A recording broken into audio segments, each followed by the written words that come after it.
আসসালামু আলাইকুম এভরিওয়ান, আমি বাদুল ইসলাম। আজকে আমরা শিখব কিভাবে একটি শপিফাই স্টোরের পেইড সাবস্ক্রিপশন ক্যান্সেল করতে হয়।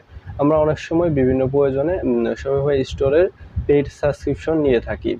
আপনারা জানেন শপিফাই স্টোর বর্তমানে প্রথম 1 মাসের জন্য ট্রায়াল দিয়ে থাকে, প্রথম 3 দিন ট্রায়াল দিয়ে থাকে, তারপরে 1 মাসের জন্য $1 কাটে।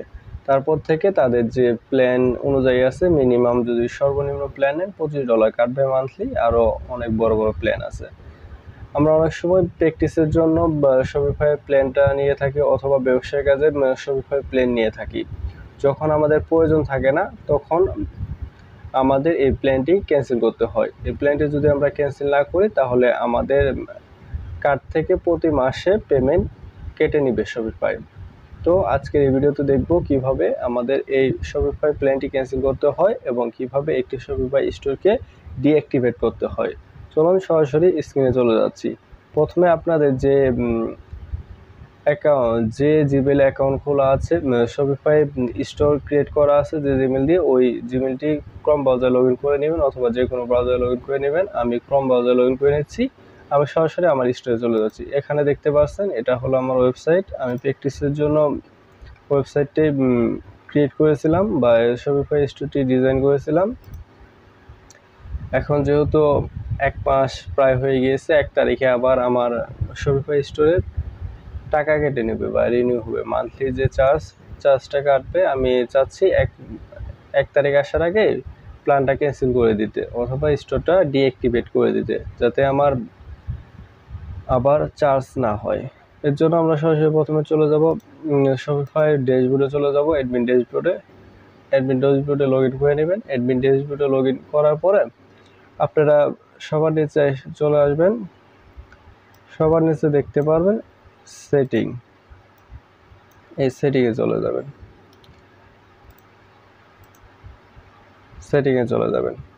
শপিফাই স্টোর ক্লোজ করার আগে আপনারা যদি কোনো অ্যাপ যদি পেইড সাবস্ক্রিপশন নিয়ে থাকেন, তাহলে এই অ্যাপগুলো আগে আনইনস্টল করে দিবেন। এইভাবে এই অ্যাপ সেল চ্যানেল থেকে এসে অ্যাপগুলো আগে আনইনস্টল করে দিবেন, যাতে ওইগুলো আর পরবর্তীতে আপনার থেকে চার্জ না করতে পারে। তারপরে আপনারা চলে যাবেন প্ল্যানে যাওয়ার পরে আপনারা এখানে দেখতে পাচ্ছেন,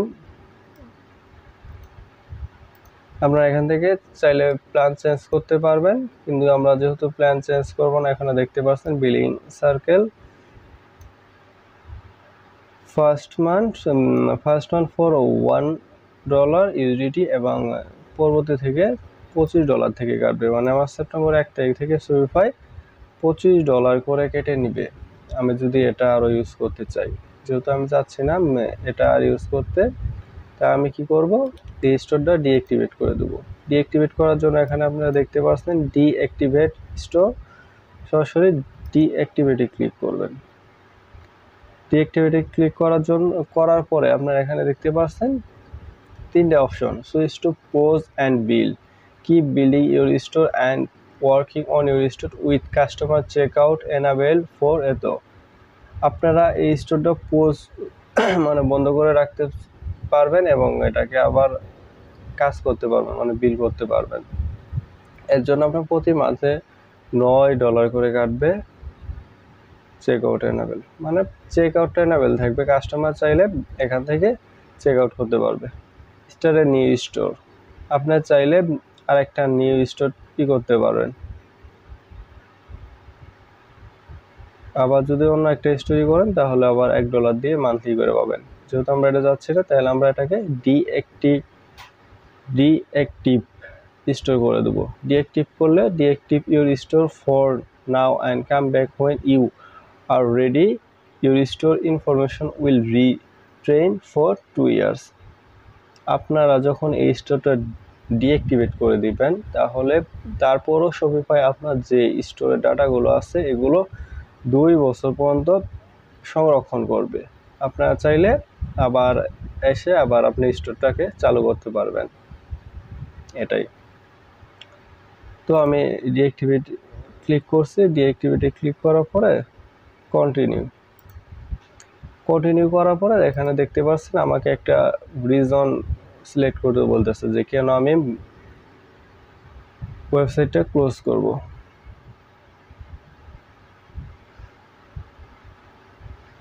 I was just testing, আচ্ছা আমি এটা দিয়ে দিলাম, I was just testing, continue.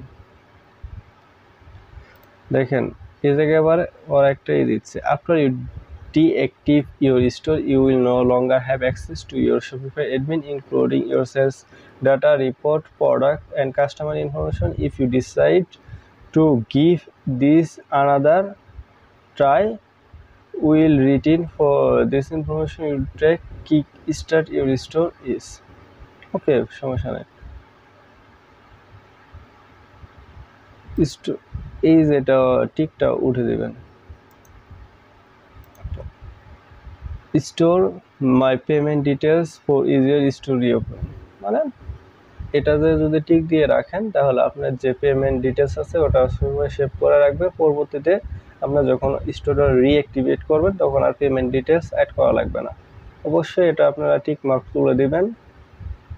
তুলে দেওয়ার পর আপনি যে শপিফাই স্টোর ক্রিয়েট করার সময় যে অ্যাডমিন পাসওয়ার্ডটা দিয়েছিলেন ওই পাসওয়ার্ডটা দিবেন, দেওয়ার পরে ডিঅ্যাক্টিভ স্টোর করে দিবেন।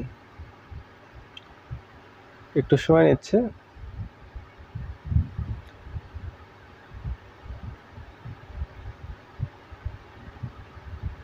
Your store is deactivated. দেখেন your store is deactivated but we can still pick where you left off.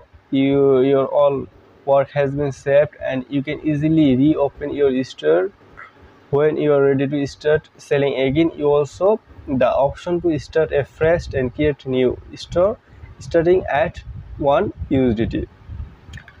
স্টোরটা deactivate করা হয়েছে কিন্তু তারা আমাদের যে ওয়েবসাইটের যে ডাটাগুলো আসলে দরকার এই ওয়েবসাইটে সব কিছু তারা সেভ করে রাখবে। আপনারা যদি চান আবার রিওপেন করবেন, দেখেন এই জায়গায় $25 পেমেন্ট করে আপনারা আবার যখন রিওপেন করবেন তখন আপনারা ওয়েবসাইটটা আবার এরকম পাবেন। এখন হয়তো এটা অফ হয়ে গিয়েছে, দেখছেন ওয়েবসাইটটা ডিঅ্যাক্টিভেট হয়ে গিয়েছে।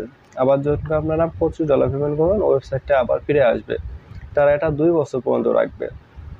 আবার যদি চান আমি এই নেবো না, আবার নতুন করে আর একটা স্টোর ক্রিয়েট করবো, তাহলে আপনারা আবার 1 মাসের জন্য $1 পেমেন্ট করে ফ্রি ট্রায়াল ইউজ করতে পারেন, বা $1 প্রথম মাসের জন্য, পরবর্তী মাস থেকে আবার ফুল পেমেন্ট হবে। তো এইভাবে দেখতে পারলেন কিভাবে একটি শপিফাই স্টোরে পেইড সাবস্ক্রিপশন ক্যান্সেল করতে হয় অথবা একটি শপিফাই স্টোরকে ডিঅ্যাক্টিভেট করতে হয়। আশা করি ভিডিওটি আপনাদের উপকার এসেছে। যদি ভিডিওটি ভালো লাগে অবশ্যই ভিডিওতে একটি লাইক করবেন এবং পরবর্তীতে এরকম নতুন নতুন ভিডিও পাওয়ার জন্য আমার চ্যানেলটিকে অবশ্যই সাবস্ক্রাইব করবেন। আজকে ভিডিওটা এখানে শেষ করছি। আল্লাহ হাফেজ।